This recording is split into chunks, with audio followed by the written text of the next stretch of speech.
Welcome to Madison Public Library in Madison, Ohio's Theater of the Mind, Halloween edition. Tonight's story is The Spook House by Ambrose Bierce. To hear more stories like this video and subscribe to our YouTube channel. The Spook House by Ambrose Bierce. On the road leading north from Manchester in eastern Kentucky to Boonville, 20 miles away, stood in 1862 a wooden plantation house of a somewhat better quality than most of the dwellings in that region. The house was destroyed by fire in the year following, probably by some stragglers from the retreating column of General George W. Morgan, when he was driven from Cumberland Gap to the Ohio River by General Kirby Smith. At the time of its destruction, it had for 4 or 5 years been vacant. The fields about it were overgrown with brambles, the fences gone, even the few Negro quarters and outhouses generally fallen partly into ruin by neglect and pillage, for the Negroes and the poor whites of the vicinity found in the building and fences an abundant supply of fuel, of which they availed themselves without hesitation, openly and by daylight. By daylight alone, after nightfall, no human being except passing strangers ever went near the place.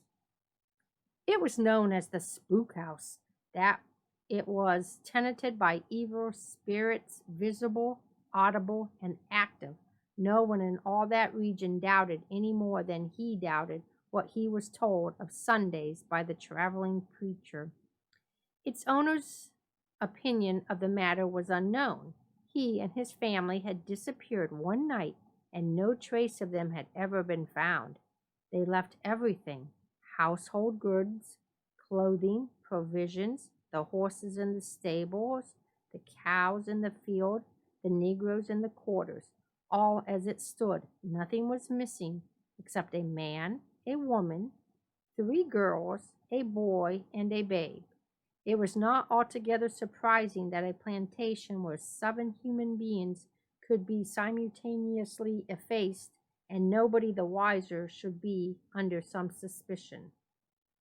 One night in June 1859, 2 citizens of Frankfort, Colonel J.C. MacArthur, a lawyer, and Judge Myron Vey of the state militia, were driving from Boonville to Manchester. Their business was so important that they decided to push on despite the darkness and the mutterings of an approaching storm, which eventually broke upon them just as they arrived opposite the Spook House. The lightning was so incessant that they easily found their way through the gateway and into a shed, where they hitched and unharnessed their team. They then went to the house through the rain and knocked at all of the doors without getting any response. Attributing this to the continuous uproar of the thunder, they pushed at one of the doors, which yielded. They entered without further ceremony and closed the door. That instant they were in darkness and silence. Not a gleam of the lightning's unceasing blaze penetrated the windows or the crevices. Not a whisper of the awful tumult without reached them there. It was as if they had suddenly been stricken blind and deaf, and MacArthur afterward said that for a moment he believed himself to have been killed by a stroke of lightning as he crossed the threshold.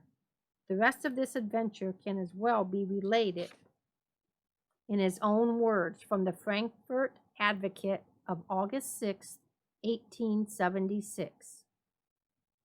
When I had somewhat recovered from the dazing effect of the transition from uproar to silence, my first impulse was to reopen the door which I had closed, and from the knob of which I was not conscious of having removed from my hand. I felt it distinctly, still in the clasp of my fingers. My notion was to ascertain, by stepping again into the storm, whether I had been deprived of sight and hearing. I turned the doorknob and pulled open the door. It led into another room. This apartment was suffused with a faint greenish light, the source of which I could not determine, making everything distinctly visible, though nothing was sharply defined. Everything, I say, but in truth, the only objects within the blank stone walls of that room were human corpses. In number, they were perhaps 8 or 10. It may well be understood that I did not truly count them. They were of different ages, or rather sizes, from infancy up, and of both sexes.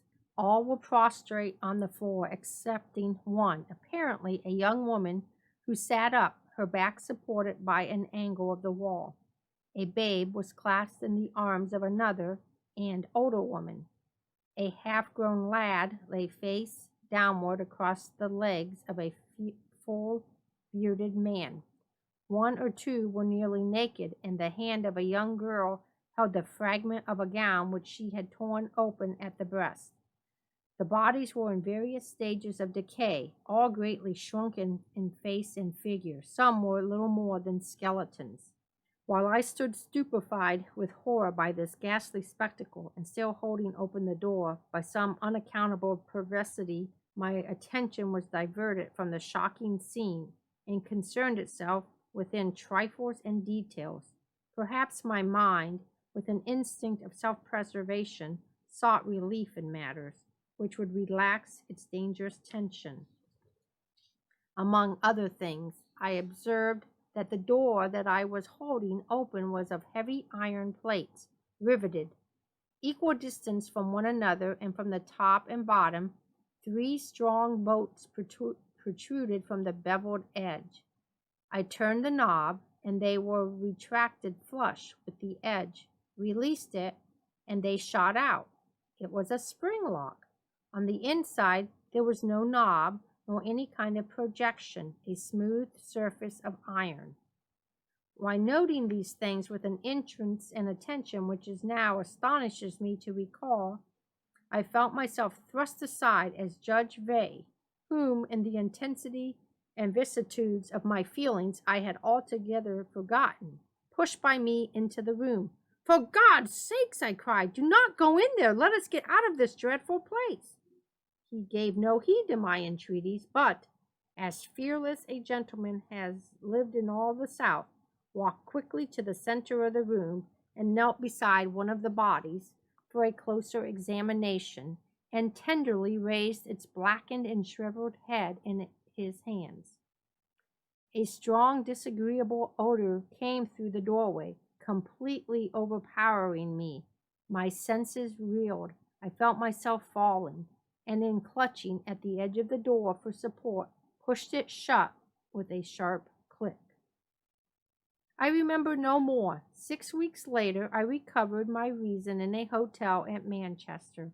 Whether I had been taken by strangers the next day, for all these weeks I had suffered from a nervous fever, attended with constant delirium. I had been found lying in the road several miles away from the house. But how I had escaped from it to get there I never knew.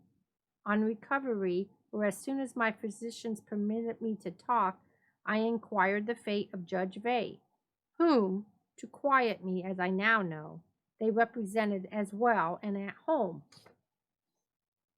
No one believed a word of my story, and who can wonder, and who can imagine my grief when, arriving at my home in Frankfurt 2 months later, I learned that Judge Vey had never been heard of since that night. I then regretted bitterly the pride with which, since the first few days after the recovery of my reason, had forbidden me to repeat my discredited story and insist upon its truth.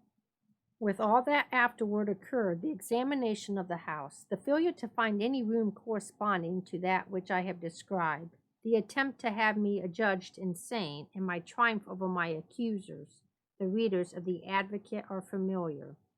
After all these years, I am still confident that excavations which I have neither the legal right to undertake nor the wealth to make would disclose the secret of the disappearance of my unhappy friend, and possibly of the former occupants and owners of the deserted and now destroyed house. I do not despair of yet bringing about such a search, and it is a source of deep grief to me that it has been delayed by the undeserved hostility and unwise incredulity of the family and friends of the late Judge Vay. Colonel MacArthur died in Frankfort on the 13th day of December in the year 1879. And this concludes The Spook House by Ambrose Bierce. Don't forget to like this video and subscribe to our YouTube channel. Also, follow us on Facebook, Twitter, Instagram, and Pinterest.